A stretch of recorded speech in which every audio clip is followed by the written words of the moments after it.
Hello అండి. Welcome back to our YouTube channel. ఈరోజు నేను పచ్చి పులుసు రెసిపీ చూపిస్తున్నానండి. మీకు పల్లి పొడితో పచ్చి పులుసు మీకు తెలుసా? నేనైతే ఇలా పల్లి పొడితోనే పచ్చి పులుసు చేశానండి. చాలా టేస్టీగా ఉంటుంది. ఎండలు ఎక్కువగా ఉన్నప్పుడు ఇలా పచ్చి పులుసు చేసుకొని తింటే కడుపులో చల్లగా చాలా కమ్మగా ఉంటుందండి. ఎలా చేయాలో చూసేద్దాం. ముందుగా దీనికి సరిపడినంత ఒక నిమ్మకాయ సైజ్ అంత చింతపండునైతే నానబెట్టుకోవాలి. తర్వాత ఒక 3 స్పూన్స్ వరకు పల్లీలని ఒక కడాయిలో వేసుకొని వేయించుకోవాలి. ఇలా పల్లీలు మొత్తం హై ఫ్లేమ్లో కాకుండా లో ఫ్లేమ్లో పెట్టి ఇలా కలుపుకుంటూ దోరగా వేయించుకోవాలి. అప్పుడే లోపలి వరకు బాగా వేగుతాయి. ఇలా పల్లీలన్నీ వేగిపోగానే వీటిని ఒక ప్లేట్లోకి తీసుకొని చల్లారనివ్వాలి.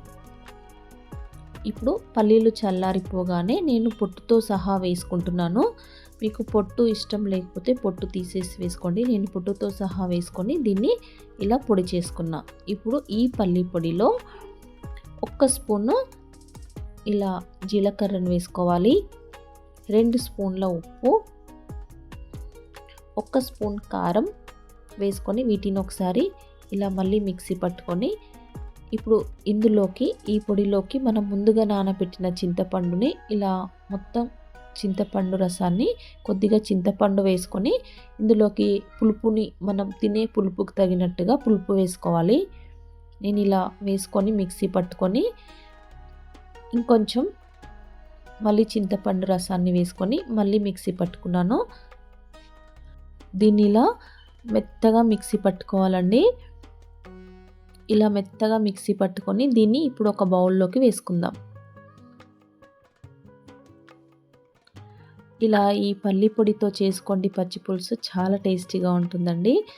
ఇప్పుడు ఇందులోకి వాటర్ని వేసుకుందాం. మనకు చారు ఎలా ఉంటుంది పల్చగా, అలా ఆ కన్సిస్టెన్సీలో వచ్చేటట్టుగా మనం కావాల్సినంత వాటర్ని వేసుకోవాలి. ఇక్కడ పులుపు, ఉప్పు అన్ని టేస్ట్ చూసుకోండి. నాకు కరెక్ట్గా సరిపోయాయి. ఇప్పుడు కావాల్సినంత వాటర్ వేసుకోవాలి. చూడండి, చారు ఇలా ఉండాలన్నమాట. ఇంకొంచెం గట్టిగా ఉంది కాబట్టి నేను వాటర్ మరీ గట్టిగా ఉండొద్దు, మరీ వాటర్ చారులాగా పల్చగా ఉండొద్దండి. ఈ విధంగా ఉండాలి. మనం పప్పు చారు చేసుకుంటాం కదా, ఆ విధంగా ఉండాలి. ఇప్పుడు ఇందులోకి పచ్చి ఉల్లిపాయల్ని ఉల్లిపాయల్ని ఇలా వేసుకోండి, పొడుగ్గా కట్ చేసుకొని. ఇందులోనే 2-3 పచ్చిమిరపకాయల్ని కూడా ఇలా సన్నగా కట్ చేసుకొని వేసుకోవాలి. ఇప్పుడు ఇందులోకి మనం తాలింపుని పెట్టుకుందాం.